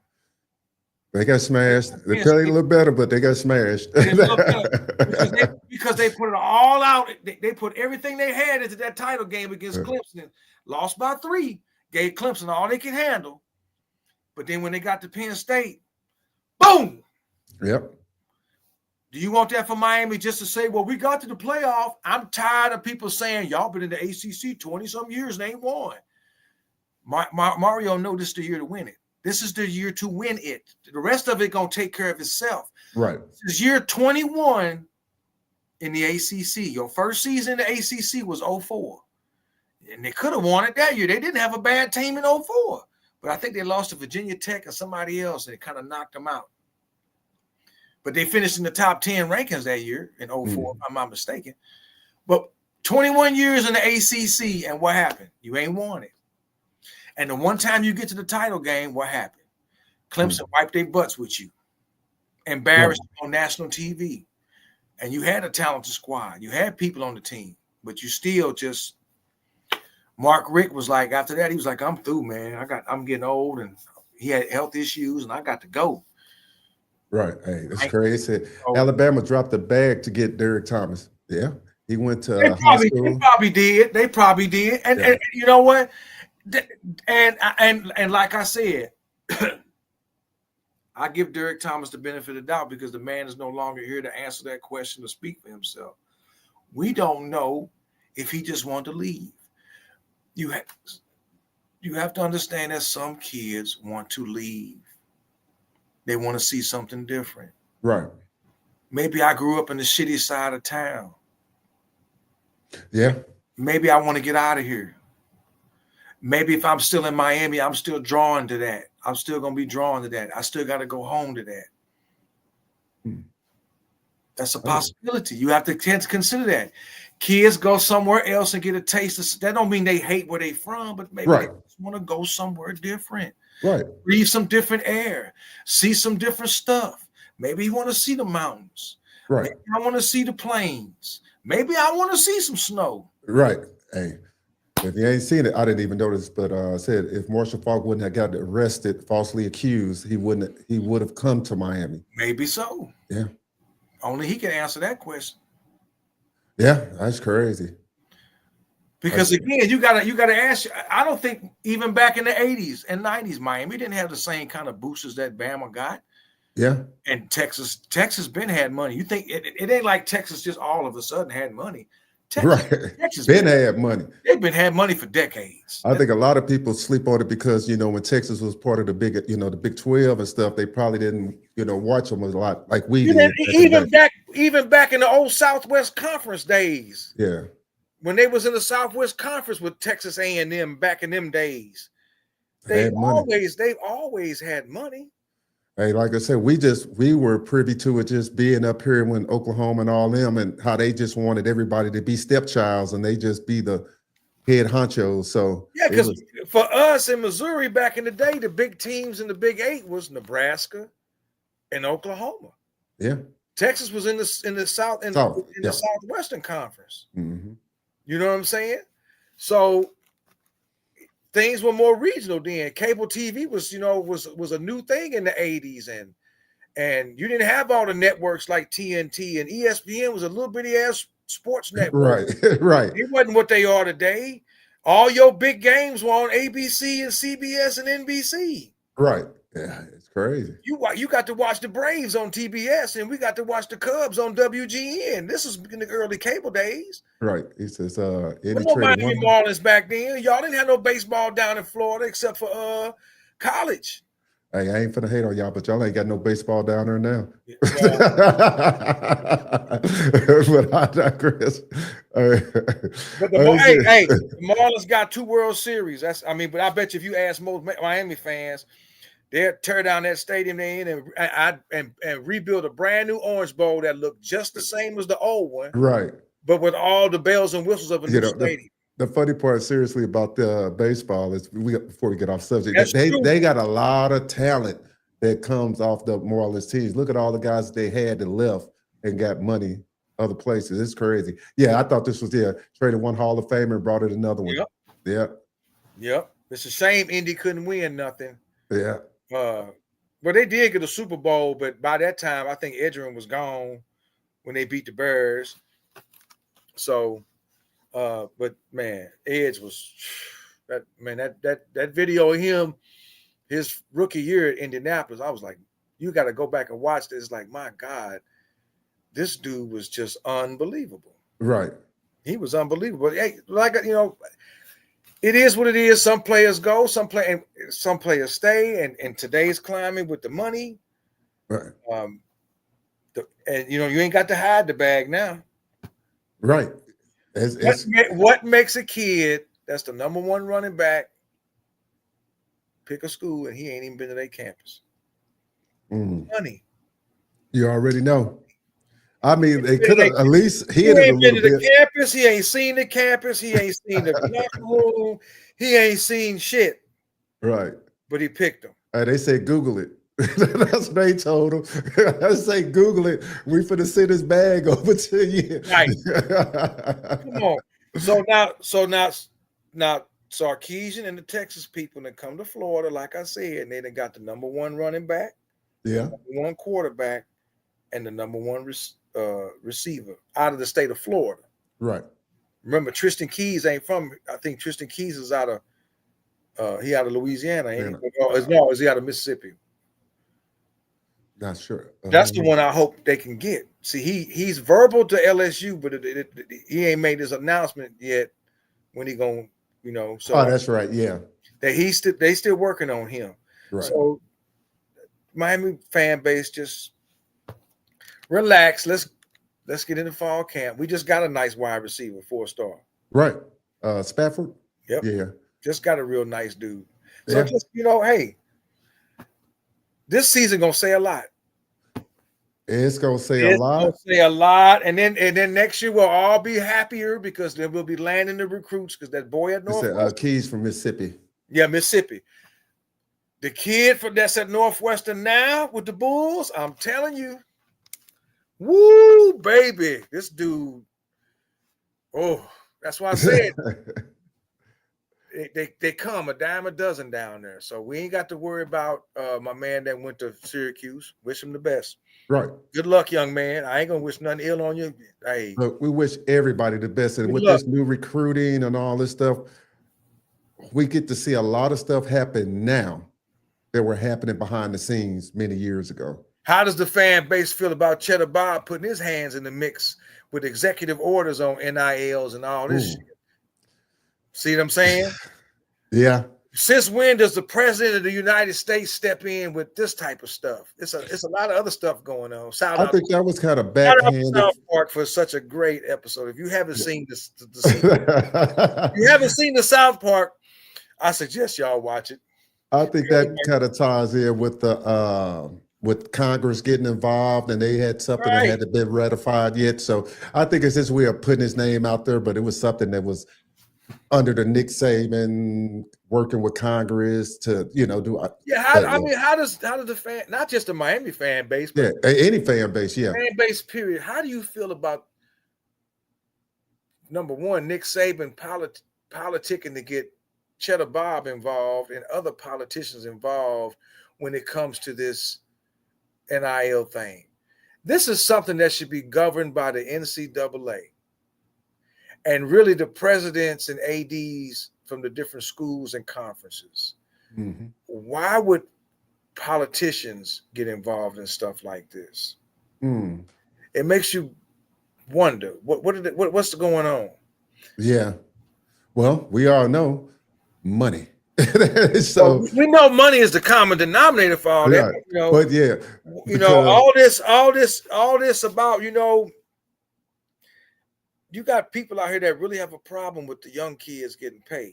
Yeah, because I'm thinking Congress, personal opinion, when they stop that, whether they're trying to stop or if this passes, that college athletes are not considered employees. A lot of these states didn't want that. You think they would because of tax reasons, but it takes a lot of power away from the university also. So, they're trying to set it up, like I said, like the NFL with the new antitrust where they can't be sued. Hey, look, we're going to kick you down this contract. We're going to give you universal health care for 3 years after you retire.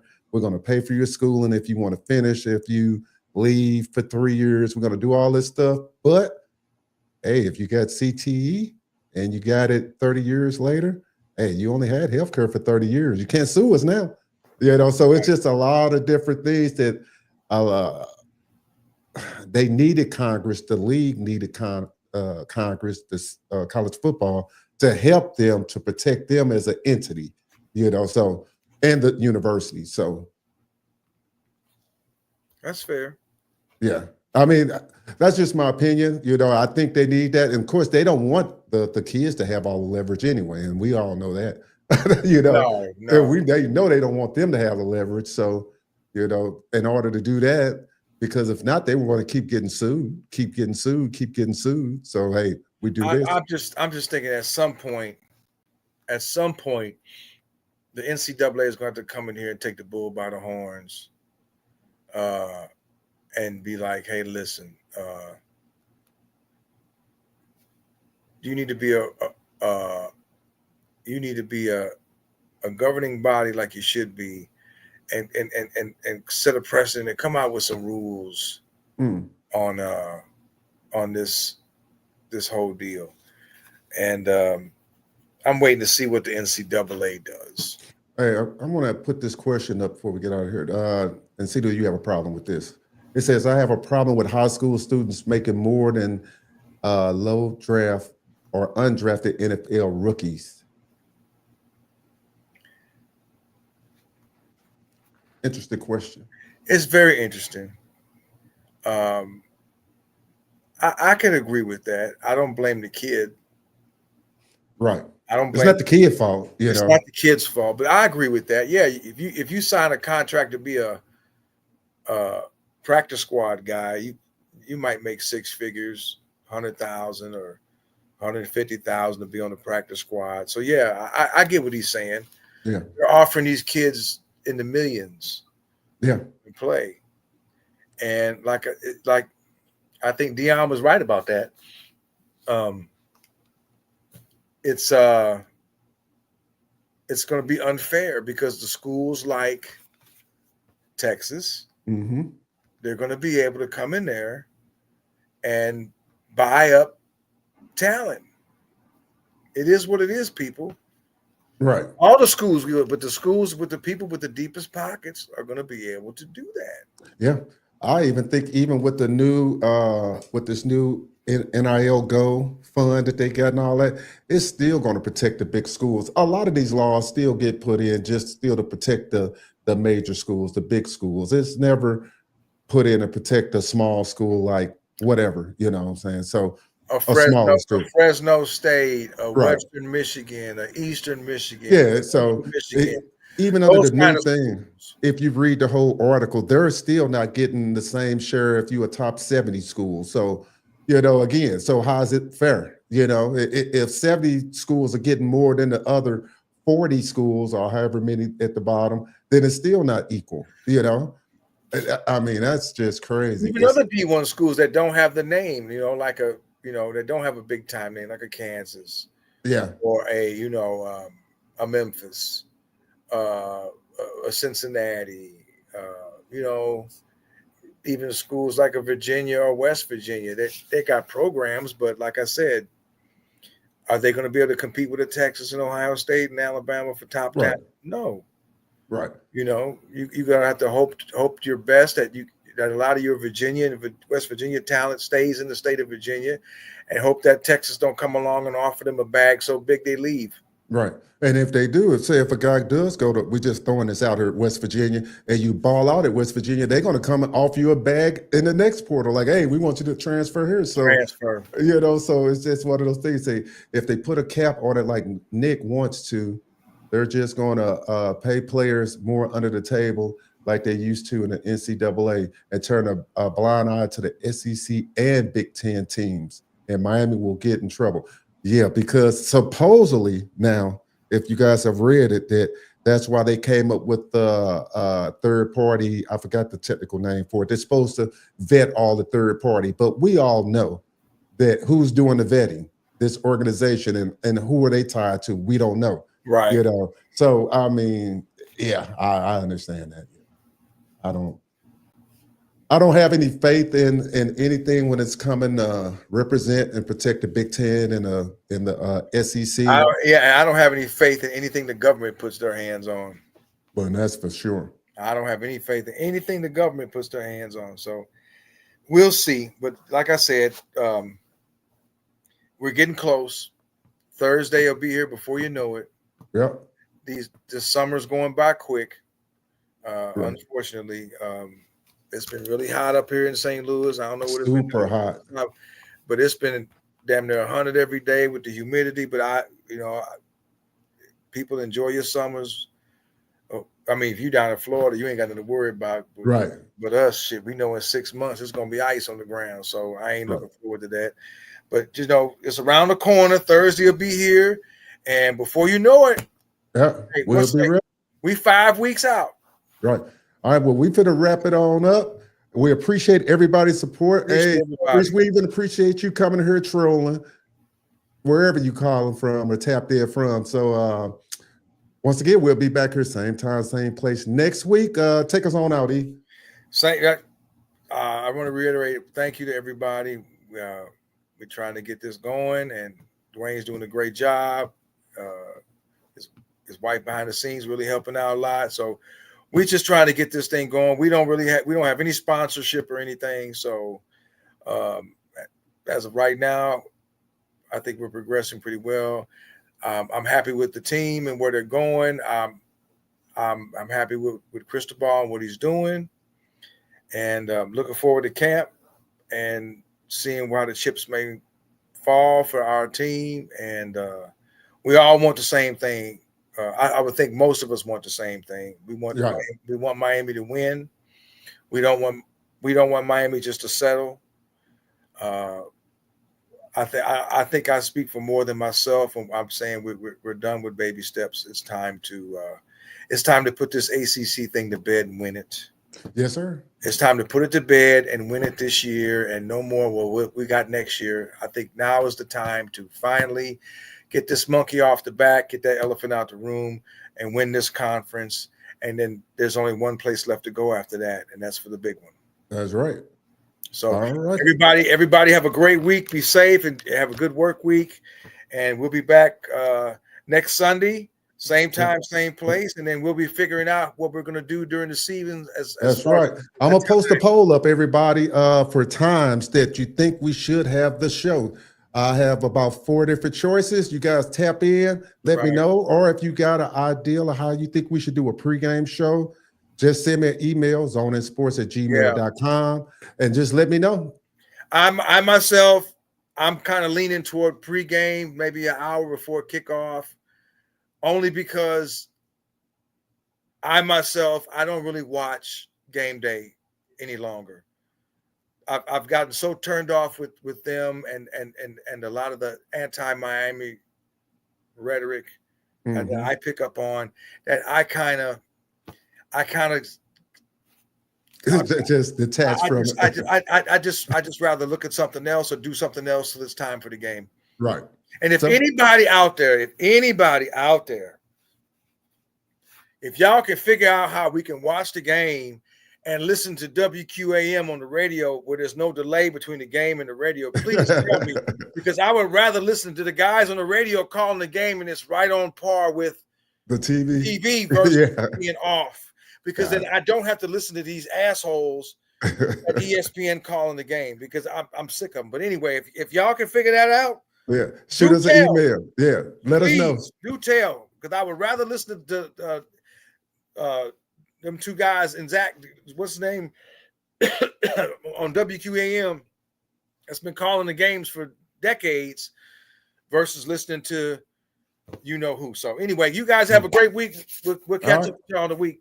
We outie.